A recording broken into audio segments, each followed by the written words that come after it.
दोस्तों, आज हम आपको स्त्री के तिर्या चरित्र के बारे में बताने वाले हैं, जिसे जानना आप सबके लिए बेहद ही आवश्यक है। अगर आप अपनी ज़िंदगी में किसी भी स्त्री से, किसी भी लड़की से, किसी भी औरत से अगर धोखा नहीं खाना चाहते हैं तो आपको यह कहानी जरूर सुननी चाहिए। तिर्या चरित्र जाने नहीं कोई, खसम मार कर सती होई। यह कहावत कोई ऐसे ही नहीं बनी है, इसके पीछे एक लंबी कहानी है। इस कहावत का अर्थ है कि स्त्री का चरित्र एक अबूझ पहेली है, उसे कोई नहीं जान सकता।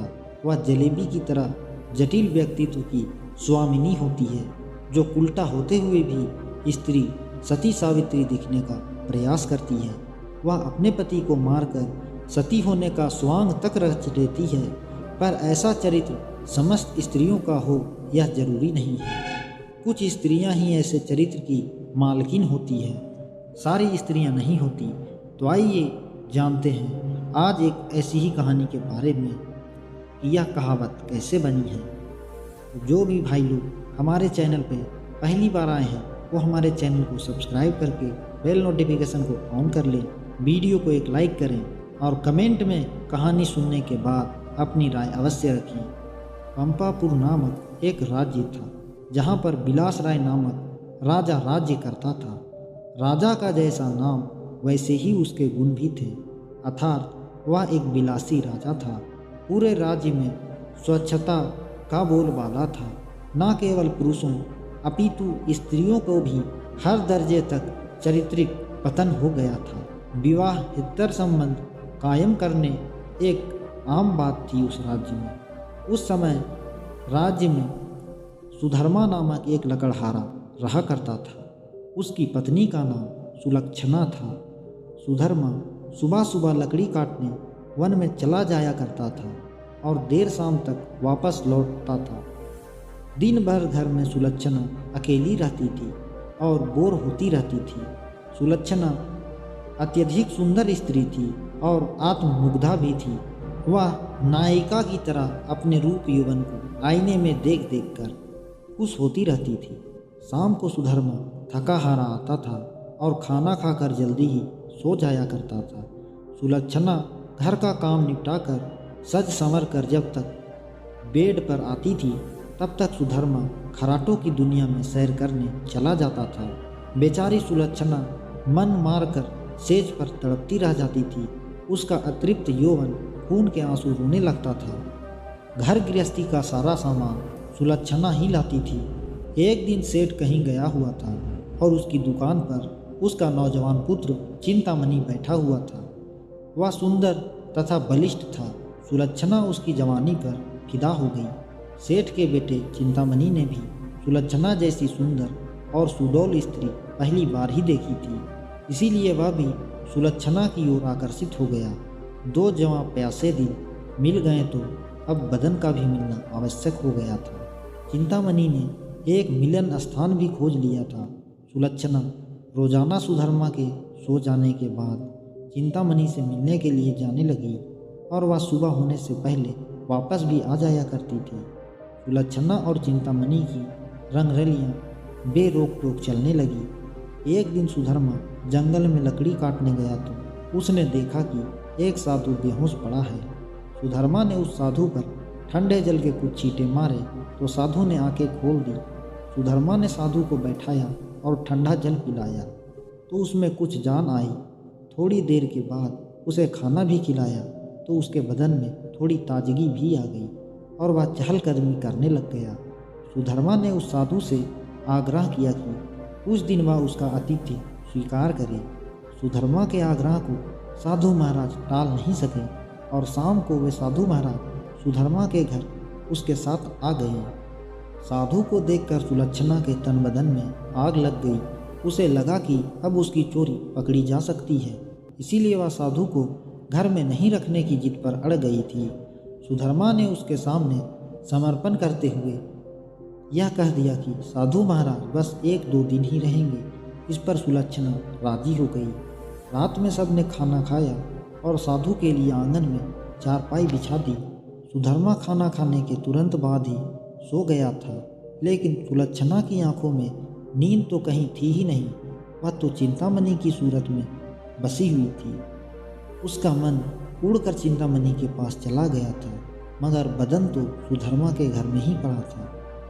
यौवन को मन से ज़्यादा तन की ज़रूरत होती है। सुलक्षणा को अपना बदन जलता हुआ महसूस होने लगा। उस आग को बुझाने के लिए उसे चिंतामणि के सागर की आवश्यकता थी। सुलक्षणा उठी और उसने देखा कि सुधर्मा खर्राटे ले रहा है। तब वह साधु के पास गई। साधु भी चुपचाप लेटा था। सुलक्षणा ने उसे सोता हुआ जाना और फिर वह बन संवर कर चिंतामणि से मिलने के लिए निकल पड़ी। साधु एक अनजान व्यक्ति के घर में ठहरा था और सुलक्षणा ने उसे बड़ी मुश्किल से घर में रहने भी दिया था, जबकि उसने यहाँ रहने के लिए कहा ही नहीं था। सुलक्षणा के व्यवहार को देखकर दाल में जरूर कुछ काला है। साधु महाराज के मन में यह बात आने लगी और वह यह बात सोच ही रहे थे, इसीलिए उसे नींद नहीं आई और उन दोनों के क्रियाकलाप को वो देखते रहे। जब सुलक्षणा उसके पास आई तब वह दम साध कर चुपचाप लेटा रहा। उसने सुलक्षणा को बन संवर कर कहीं पर जाते हुए देख लिया था, मगर वह चुपचाप पड़ा रहा। उसने यह भी देख लिया था कि सुबह होने से पहले ही सुलक्षणा वापस आ गई थी। उसे अब सारा माजरा समझ में आ गया था। दूसरे दिन सुधर्मा जब जंगल से लौटा तो साधु ने उसे अपनी पत्नी से सावधान रहने को कहा और यह भी कहा कि उसकी पत्नी किसी से मिलने रात को कहीं जाती है। इस पर सुधर्मा को सुलक्षणा पर बहुत ही गुस्सा आया और उसने सुलक्षणा को मारा पीटा भी बहुत। उसने सुलक्षणा को एक खंभे से बांध दिया और वह सो गया।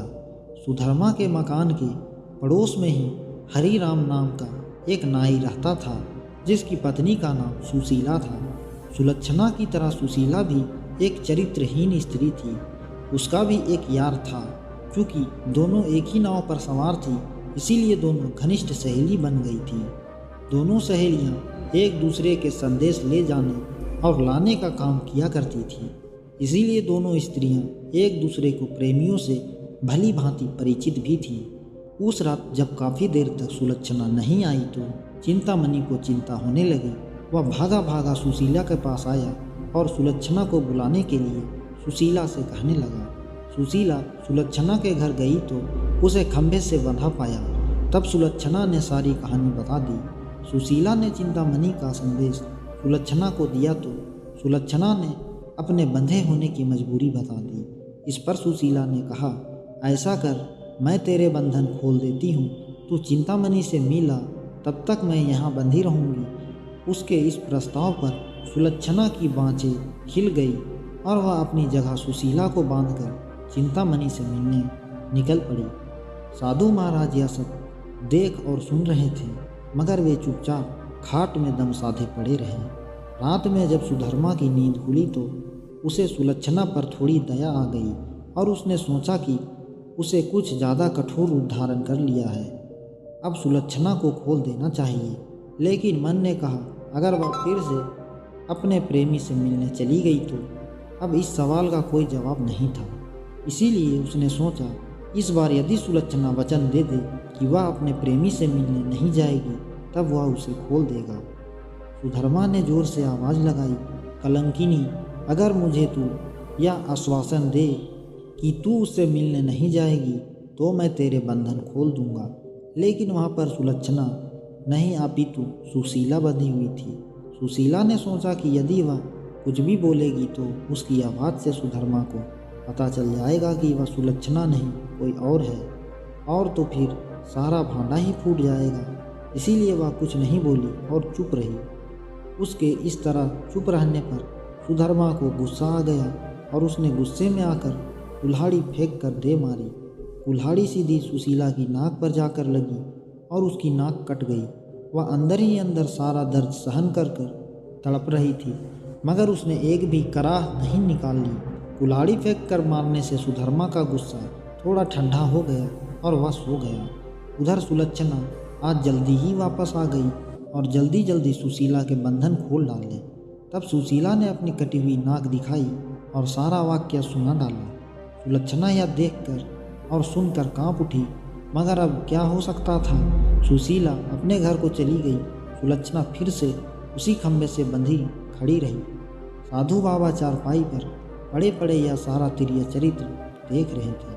थोड़ी देर के बाद जब सुधर्मा की नींद खुली तो उसने अपनी पत्नी सुलक्षणा से फिर कहा, देख तू अब मुझसे सच सच कह दे और मुझे यह वचन दे कि तू फिर कभी उससे मिलने नहीं जाएगी तो ठीक रहेगा, नहीं तो जिस प्रकार मैंने तेरी नाक काटी है अब तेरे दोनों कान भी काट दूंगा। फिर तू नकटी और बूची हो जाएगी, तब तेरा घर से निकलना ही मुश्किल हो जाएगा। इन शब्दों को सुनकर सुलक्षणा के षड्यंत्रकारी दिमाग में एक युक्ति सूझी। उसे पता था कि नाक उसकी नहीं सुशीला की कटी है और इस बात का पता सुधर्मा को नहीं है, अतः इस नासमझी का फायदा उठाना चाहिए। तब उसने तिर्य चरित्र दिखलाते हुए नाटक करना शुरू कर दिया और ज़ोर ज़ोर से रोना शुरू कर दिया। रोते रोते बोली, तुम मर्द लोग बड़े बेरहम होते हो, अपनी पत्नी पर झूठा इल्ज़ाम लगाकर उसकी नाक काट देते हो।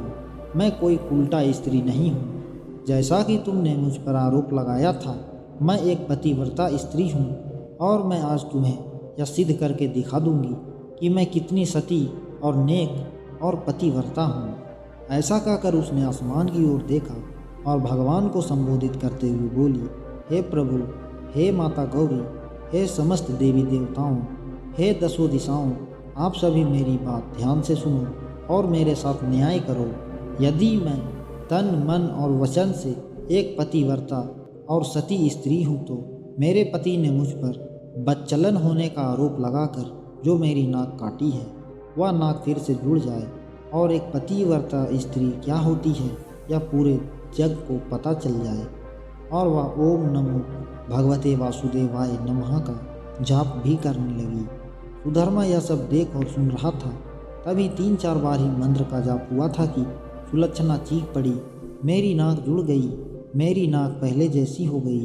हे भगवान, तेरा लाख लाख शुक्र है जो तूने एक पतिव्रता स्त्री की लाज रख ली और मुझ पर बदचलन होने का झूठा आरोप जो मेरे पति ने लगाया था उसे खारिज कर दिया। मैं आपका यह उपकार जिंदगी भर नहीं भूलूंगी, हे भगवान। और उसने नीचे धरती पर झुककर भगवान को प्रणाम किया। तब तक सुबह हो गई थी। सुधर्मा को उसकी बातों पर विश्वास नहीं हुआ, इसीलिए वह उसके पास गया और उसकी नाक को छूकर देखा, वह पहले जैसी ही थी। वह सुलक्षणा को आश्चर्य से देखता ही रह गया और अपनी गलती पर पछताने लगा। उधर सुशीला ने अपने चेहरे पर एक कपड़ा इस तरह लगा लिया कि नाक दिखाई ही ना दे। सुबह होने पर नाई हरिराम अपनी दुकान जाने लगा तो उसने अपनी पेटी संभाली, उसमें एक बड़ा वाला उस्तरा नहीं था। उसने सुशीला से कहा कि वह बड़ा वाला उस्तरा लाकर उसे दे दे। सुशीला नाक कटने से जुड़ी हुई तो थी, सो उसने हरिराम की तरफ एक चाकू फेंक दिया और कहा, ले यह ले तेरा बड़ा वाला उस्तरा। बड़े वाले उस्तरा की जगह चाकू देखकर हरिराम का पारा 7वें आसमान पर चढ़ गया। उसने अपनी पेटी खोली और एक छोटा उस्तरा निकाला और उसे सुशीला की ओर फेंक कर मारा। सुशीला की चाल कामयाब हो गई, वह यही तो चाहती थी। उसने उस्तरा हाथ में पकड़ा और ज़ोर ज़ोर से चिल्लाने लगी, अरे मेरी नाक काट दी, हाय मेरी नाक काट दी। उसकी आवाज़ सुनकर अड़ोसी पड़ोसी आ गए और वहाँ भीड़ लग गई। लोगों ने देखा कि सुशीला की नाक कटी हुई है और उसके हाथ में एक छोटा उस्तरा भी है। सुशीला कहे जा रही थी कि उसके पति ने उसके बदचलन बताकर बेवजह ही उसका नाक इस उस्तरे से काट दी है। लोगों ने सुशीला की बात सही मान ली और हरिराम नाई की खूब धुनाई भी कर दी। इतनी देर में राजा के सिपाही भी आ गए और हरिराम नाई को पकड़कर अपने साथ राज दरबार ले गए। राजा की अदालत में मुकदमा चला। सुशीला ने स्वयं को सती सावित्री पतिव्रता बताते हुए अपने पति पर आरोप लगाया कि उसने उसे बदचलन बताकर उसकी नाक उस तरह से काट ली थी। उस्तरा भी था, सुशीला की नाक भी कटी हुई थी। एक पत्नी अपने पति पर मिथ्या आरोप क्यों लगाएगी? अतः राजा ने हरिराम नाई को दोषी मानते हुए उसे मृत्यु दंड सुना दिया। इस मृत्यु दंड की चर्चा पूरे राज्य में फैल गई। सुधर्मा के घर में ठहरे हुए साधु महाराज ने भी जब हरि राम नाई की मृत्यु दंड की बात सुनी तब वह विचलित हो गया।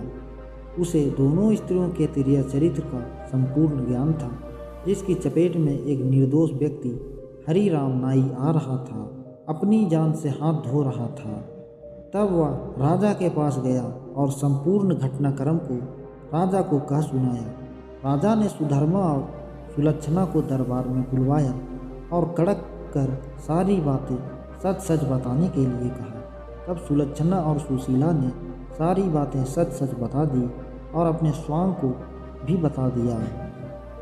अब मामला पूरी तरह से साफ हो चुका था। दोनों स्त्रियां का अपराध सामने आ गया था और हरि राम नाई निर्दोष साबित हो गया था।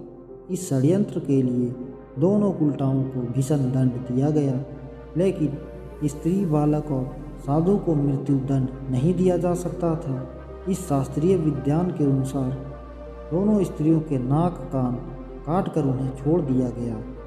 इस पूरे वृत्तांत को देखकर साधु महाराज बोल पड़े, तिर्या चरित्र जाने नहीं कोई, खसम मार कर सती हुई।